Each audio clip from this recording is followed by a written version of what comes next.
Hey, this is Trav here. Just a reminder that there is a Patreon account for this podcast, and it really helps keep this podcast going and paid for every month. And I would just like to thank the supporters so far, and that's Bill, Grant, Lisa, Mog, Dan, and Paula. Thank you so much, and here's the podcast.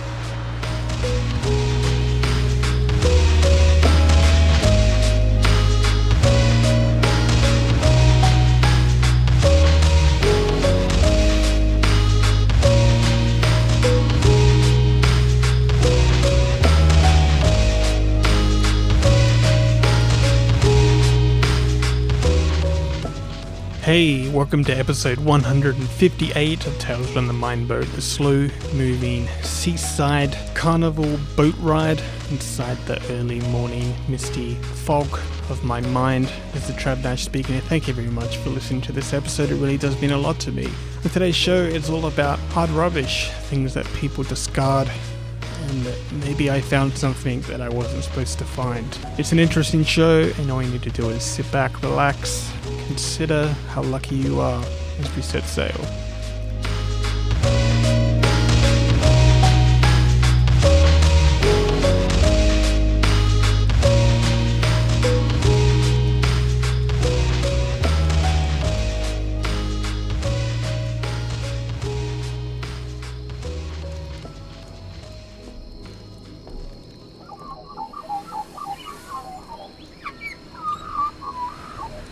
Sometime around 5:30 a.m., the trees that line the streets shook the leaves off their branches, like they were getting cold shivers from the biting autumn winds that was rushing to get past me as I walked along the sidewalk with my hands in my hoodie pockets, trying to prevent frostbite from setting in.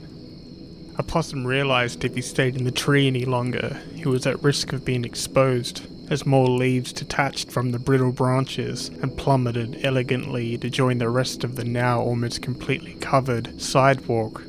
After a few false starts, he leaped from his branch he was perched on and gracefully landed on the power line next to the main road. The possum then scurried back the way I just came, against the early morning icy wind, in search of more trees that are yet to lose their leaves. Aside from this nocturnal, semi-arboreal marsupial escaping the trees and wind, I was pretty much the only one stupid enough to be up this early. And this is the way I like things. I am more than prepared to get up early so I can complete my walk around the neighborhood at a brisk pace without having to run a gauntlet of people pretending to look and appear more important than they really are. Past week or so I've been feeling slightly off. I'm not sure if it's the changing weather, the new medication I've been taking, or the terrible news that constantly fills my news feeds every day. It's more than likely a little of all the above. For every step closer to reclaiming my life again, I've become very aware how easy it is to slip or lose my grip and plummet right to the bottom again. It's a struggle every day to maintain a sense of balance of myself, to filter out all the thoughts that are mind garbage, and to find those rare gems of ideas that can keep me motivated for another day of some kind of productivity. It's something that can be quite difficult to do, but not impossible. I find it easier than trying to make sense of the world around me. The bad news seems to be all that gets drip-fed into us, and it's going straight into the veins and slowly poisoning the heart. I don't know what I can do or how to make a difference. It seems the division lines that people have drawn for themselves around them are already becoming brick walls, and the algorithms that control our news feeds that were designed to target our likes and dislikes to make us buy shoes and expensive sunglasses are the same algorithms that control what we see from people who only share the same opinions as we do. We haven't been living in the age of social media for long, but already it's changed our society and its values forever. It's given a spotlight and a megaphone to some toxic fringes of society that now can expand their tentacles further and more efficiently than they ever could before, and pull in more members into their cult of misinformation and fear-mongering. People want cartoon villains, like in comic books, or a wrestling match. They want a vaudevillian cad of a black cloak, a hat, and a twirly, pointy mustache as they tie a woman to the railroad track. But it's gone beyond that now. The world is now us versus them versus the world. few days after that terrible shooting in Christchurch, the news reverberated through me as I failed to understand why with so much progress and increasing quality of life do people have to ruin it for everybody else. It's like there is some kind of secret competition to see who could be the worst human being on Earth, and each year you think they can't beat last year's winner, but with every year they manage to surprise us by just how evil a person can be. The global news is so rapid fire these days, you are constantly hit in the chest with nothing but stories of the worst examples of garbage monsters walking the earth currently. These stories are so frequent that you barely have time to really process the information, let alone try and work out what you can do about it. Tragic news is always shocking, especially when it's senseless, vile and brutal. For most of us, it's like being woken up from a daydream, where you haven't been paying attention, and suddenly realize you've walked into oncoming traffic and now you're in immediate danger. When I hear about terrible things, I can't stop thinking about how something can happen to a group of people who are mowed down just because of their personal choice of ideology, posing no threat to these gunmen, which in no way affected their way of life. Extremist ideas are always dangerous, but it's even more dangerous when it's laced with madness and a desire for senseless destruction. The only way you can really try and process it is to ask yourself, what if it was me? And nobody wants to believe it could ever happen to them, but the fact is we have a vast history that shows we can't play well with others. It amazes me how much the narrative changed on the Christchurch shooting. It began as a terrible tale of senseless mass murder, and swiftly into the racist statement of some out-of-touch politician. Its final metamorphosis as a story about the young boy who cracked an egg on a politician's head, who was quickly tackled by the politician's goons. This kid, now forever known as the Egg Boy, became the main focus for many. It was a soft pillow to minimize the impact of such a horrific act and turn it into a gem of hope that the next generation might be smart enough to rise up against dangerous men in a dangerous world that only want to fan the fires of madness. I think it's alarming that there is no consequence for being so ignorant, uninformed and fear-mongering. Nobody seems to take the time to fact-check or understand that when these events happen, they are for extreme complex issues. Something that cannot be easily slapped on a shirt. It's not a slogan or a soundbite that a group of people could nod their head to while scratching their chin in universal agreement. There are some people who for some reason never developed any empathy. They don't care who they hurt and seem to only exist to fulfill their own warped agendas. These people are the true vampires of the world. For some reason they are in vogue. People mistake their inflatable egos for someone confident and in control. Having any kind of compassion or rational reaction to current events is a sign of weakness, a weakness that needs to be exploited, and this is why so many people keep their real thoughts and feelings well guarded behind high-tech security systems. It's concerning the people who are put in charge are so out of touch and only come down off the hill to be amongst the so-called Aussie battlers for photo opportunities and to create a phony public profile of someone who speaks for the people so they can stay in another term and remain in Parliament so they can retire better than most Australians who will always struggle for the rest of their lives. It's a life without consequence, run by old men who care little about the future of this country, or the repercussions of their actions and statements they make on subjects that they seem to know nothing about. And I'm not going to pretend I understand it any more than anybody else, but I have very strong beliefs that people should have the same quality of life as everybody else. We should all get a fair starting point, and where people go from there is up to them, and they should have the freedom to make their own choices. I believe that people have the right to meet in a place with their friends and family without being gunned down. I believe children and teenagers should be allowed to go to school without the fear of being gunned down. I believe people should have the right to walk down the main street in the city without some madmen driving up the footpath trying to run down as many innocent people just going about their day. The frequency of these events seem to happen far too often these days.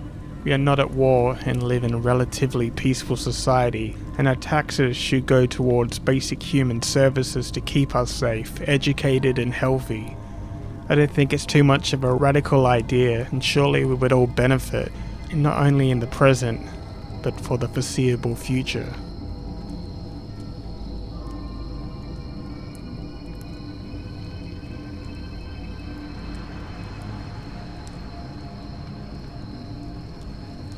Sometime nearing 6 a.m, my mind was flooded with all these thoughts. The podcast I was listening to was nothing but static and white noise in the background. My thoughts were so loud that they were almost screaming all at once, and I was lost in images of news footage, flowers on white crosses, and families holding kids silently sobbing, and trying to make sense of something that will never have any definitive answer. As I turned down another side street, I was making my way back home again, and I had the cool morning wind brushing up against my face and cooling down my poor overheating brain. The trees seemed to bend forward like they were nodding their non-existent heads to wish me a good morning, and then they would spring back into place, making me question if I ever saw the trees move in the first place. Some streetlights flickered over lonely streets that would soon be clusters of activity as parents would drop off their kids at local schools and then disappear for the rest of the day until it's time to pick them up again. Abandoned furniture was stacked on top of each other and left by the curbside. Broken chairs and modern faded sofas were now covered in leaves and dirt that has been picked up by the wind and splattered like ants on the side. Boxes of old books and magazines were placed in broken cane chairs, with writing on the box in Sharpie that said, "Please take one." I took a quick glance and saw a book called How to Evoke Change and Move On With Your Life, and wondered if this was the catalyst that made someone abandon their worldly possessions and go somewhere better. I imagined in my mind a woman smiling on a beach, somewhere warmer, and now and much more optimistic for a new and improved reinvention of herself, and was glad to be rid of all the hard rubbish that was like an anchor that was preventing her from truly breaking free and knowing what it's like to feel something other than constant misery and worry for the future. I thought for sure that this stuff will go to a good home, or at the worst probably get picked up by the city council and be smashed into garbage cubes and thrown into a Sarlacc pit that is buried deep into the earth's core. My head felt heavy with its own hard rubbish of thoughts that I needed to sort through and place onto the curb and make way for new fresh ideas that won't clutter up the place so much. The cool winds brushed between my fingers and I suddenly became self-conscious about my hands and quickly buried them deep into my pockets and spun round quickly to make sure no one saw how awkward I looked when I'm lost inside my own thoughts. Turning down yet another street, I was now parallel of a long main road that was an expressway to and from the city, and already wild herds of cars and trucks and buses rolled along like wild untamed mechanical animals, being driven by sleepy overworked people trying to drive with one hand on the wheel and trying to drink their coffee with the other. The wind and the sound of passing vehicles made a comforting familiar noise that broke away the stillness of the morning where barely any signs of life could be heard. In the distance, I could see a blue tarp completely spread out over the nature strip like a picnic blanket. It fluttered in the wind a little and softly lifted up as wind would sneak underneath and run out the other side, like our cats when they run through the Russell Tunnel. As I got closer, I wondered why it was here, and it didn't really seem like anything was underneath it. I thought maybe it might have been covering some hole some workers have made to reach wires or a sewage system, and they didn't have time to fill in the hole again before they knocked off from their job. And the closer I got, the more interested I was with the suspect looking blue tarp, and I wondered if it might have been blown here from a great distance and landed perfectly like a patch on a pair of holey pants. When I finally reached the tarp, it was still quite dark, and I could only make out what I saw with the passing traffic went by and lit up the path and the small radius around me, and then the light would vanish again into the morning darkness. But I'm sure I could see a person's leg and an old pair of dirty shoes that looked like they were falling apart underneath the tarp. It was as if someone was sleeping underneath it. Maybe they were homeless and made a tent that fell on top of them, but there was too much in a deep sleep to notice. But then again, this was a weird place to sleep. It was right by a busy main road in front of colonial homes that are lived in by the upper class. I started to wonder if this was a dead body, but again, it must be the stupidest place to leave a dead body. Or maybe someone was out walking, like I was, and had a heart attack, and somebody found the body and put a tarp over it so they didn't have to be reminded of their fleeting mortality. I kept on walking and wondered what the right action is in this situation. If I call the police, an ambulance? But in my experience, they don't seem to really respond to possibilities of death, only absolute certainties. And besides, soon this footpath will be filled with people going to work or exercising, or on their way to meet a friend for coffee. If it really was a body, I'm sure someone will find it and probably deal with it a lot better than I ever could. The rest of the road was a patchwork of collections of people's hard rubbish placed on the same nature strip every 3 or so houses. Huge piles of furniture and boxes placed on top of each other like modern art sculptures that represented how wasteful and disposable we are in society. Maybe that woman who read that book killed her husband and decided he had to go along with all the furniture. I thought about this for way too long, and my legs went on autopilot as it got my body home safely somehow, while I was lost in a maze of my own thoughts and loose threads of the what-ifs.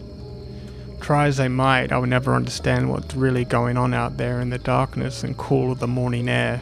Just streets of people's discarded things that they don't want anymore, and what happens next will surely be a mystery forevermore.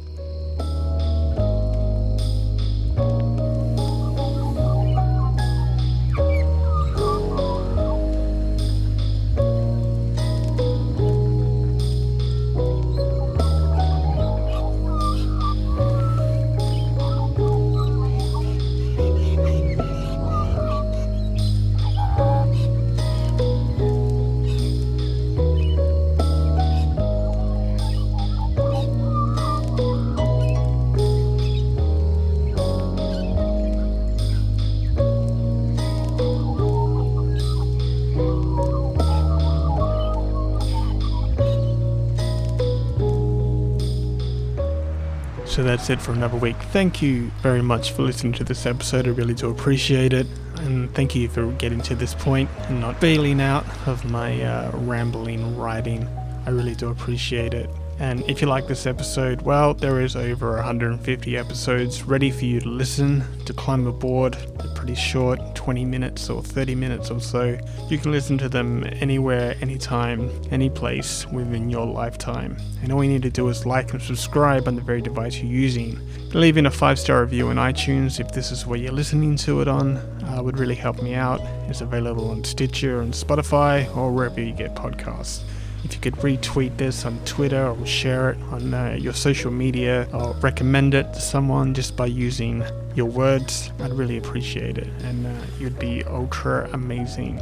You can follow me on Twitter at Nashtopia, or you can follow my Instagram at Trav Nash Draws Things, where I draw a picture every day using my watercolors and pens and whatever crap I can find or can afford that week.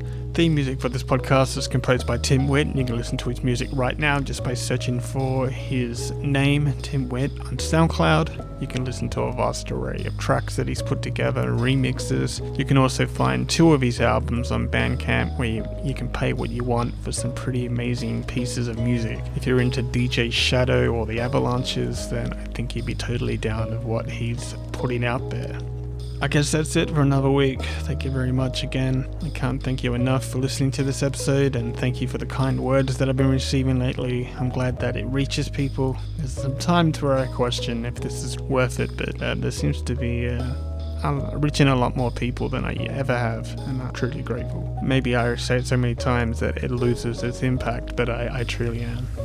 I don't really have much to report. I'm just haven't been well for some reason. I'm not sure what's going on, but my right ear is blocked. I can't hear very well, so I'm sorry if this hasn't been mixed very well, but I tried my best.